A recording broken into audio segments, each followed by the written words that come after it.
To get their new year-long national series off the ground, High Limit hired experienced hands away from the World of Outlaws. Today, we'll talk through who the Outlaws got to replace those employees, plus what to watch this weekend and more. Let's go.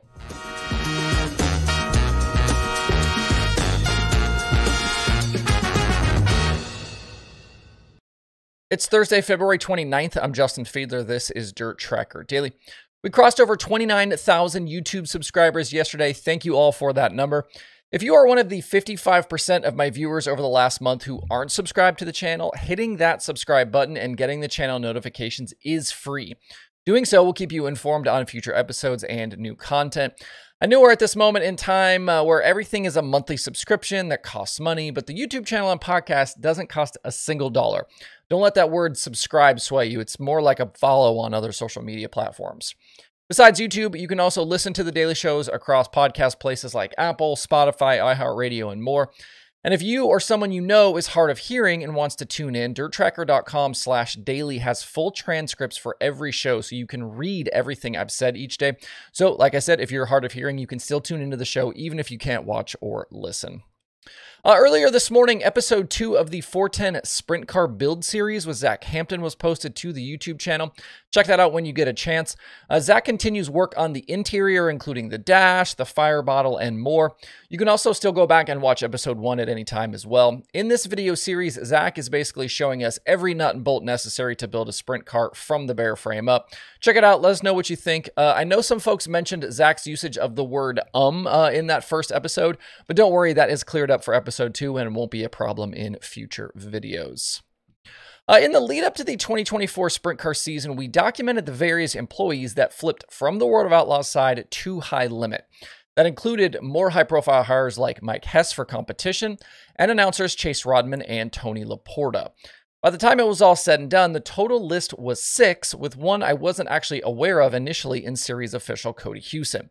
But if you were going to start a national sprint car series and you needed a bunch of employees, what best to do than to go raid the top series in the country? We knew that Rodman was replaced as pit reporter on the Dirt Vision side by Connor Wade, but those other holes as Outlaw officials and some of those other employees were still in question. Laporta's content role is in the process of being filled, and Anthony Carini's timing and scoring spot now has a new face in Blaze Stoodle. Eloy Gutierrez, though, still around to advise on scoring. He's got decades of experience. If you're curious about Eloy, great story. Go find the Open Red episode we did with him several years ago. On the official side, Mark Walsh is back, and that's a name and a face that many competitors know and will remember. He was previously a longtime World of Outlaws official and will bring stability and familiarity to that spot. There won't be any transition necessary for Mark. He'll just jump right in and get to work. Don't forget, too, the Outlaws added a paramedic to their traveling staff to run the new safety truck that will be at all events. The big hole, though, for the Outlaws was at race director with the departure of Hess. Don Graby, previously an Outlaw race director, he returned to finish out the 2023 season, filling that seat left by Hess. Graby was back at Volusia during DIRTRACKR Nationals, running drivers' meetings and sitting in the tower. But it's my understanding he's likely not the guy going forward. An internal hire from World Racing Group's Northeast operations is in line for that role, but there are some hurdles to clear before that happens. I'll share more on that once things become official on that front. Things ran smoothly from what I could tell at Volusia, and I wouldn't expect any different going forward. A quick side note as well from World Racing Group, the World of Outlaws Late Models also have a new race director this season. Mitch Hedstrom takes over that role under series director Steve Francis. Eric Grigsby was previously the late model race director, but he's moved to a new role within World Racing Group. Plenty of experience on that late model staff as well, with Francis and Kenny Canada leading the tech side. Also, we talked about the 1-inch sprint car wicker bills earlier this week on a daily show and headed back to Volusia on Sunday and Monday. The World of Outlaws are keeping that 1-inch wicker in place. I said a few days ago that I wasn't sure what their plan was going forward, but we know now that they are going to keep that 1-inch wicker. We know this kind of continues to be an experiment, and the series may continue to use it for several races before making a final decision about any actual rules changes. The jury, though, does remain out on whether the drivers think this was a good move or not. We talked about public comments from Cole Macedo and Parker Price Miller, and other drivers I spoke with at Golden Isles had kind of similar feelings. It sounds like High Limit also will follow the Outlaws' lead on this into the future, ensuring their full-timers an equal shot at races where they join up. If you think about if High Limit has a different set of rules and those guys go run with the Outlaws, the setup information, the things that they've gotten comfortable with, they're not going to really translate. Those guys are going to start out programs kind of on the back foot. So it makes a lot of sense for local divisions, other series to run similar rules just to keep everybody on the same page. Looking around the country over the next few days, there is plenty of racing to check out. We'll wait and talk Outlaws at Volusia on the Sunday show since that race doesn't happen until Sunday and Monday. In the Southeast, the Spring Nationals season starts with a trio of races in Georgia. Tonight, it's $7,500 to win at Waycross. Friday's $10,000 to win at Swainsboro, and Saturday is another $10,000 to win at Sonoya.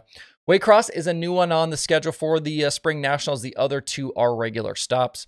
Brandon Overton won the last two Spring Nationals at Swainsboro, while Will Harrington was the Sonoya winner in 2023. Dale McDowell is the winningest driver in the history of Ray Cook Spring Nationals, and Carson Ferguson is the two-time and defending series champion.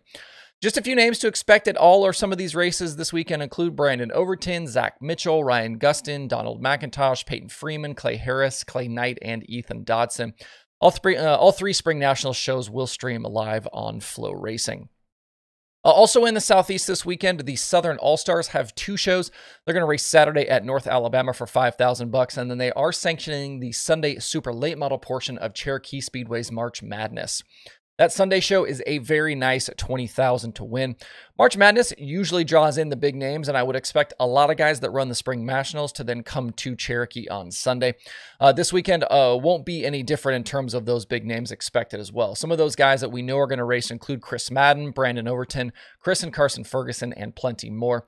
At this race last year, we had fireworks between Madden and Overton, little pit area scuffle. If you might remember, we did use that as the thumbnail for a video a year ago. I don't see a streaming option for the Southern All-Stars at North Alabama, but Cherokee will be live over on Hunt the Front TV.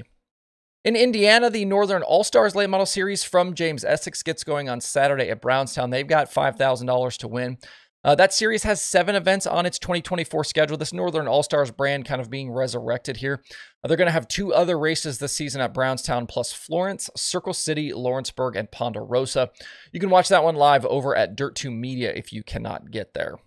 And on the sprint car side, we've lost the USCS weekend at Hattiesburg to weather. That one has been rescheduled, I believe, for next week.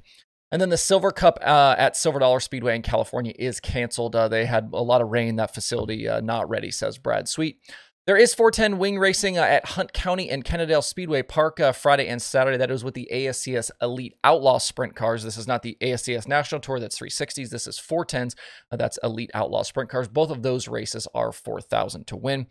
Drop me a comment. Let me know what your racing plans are for the weekend and any win picks you've got. Curious to see what you guys got going on.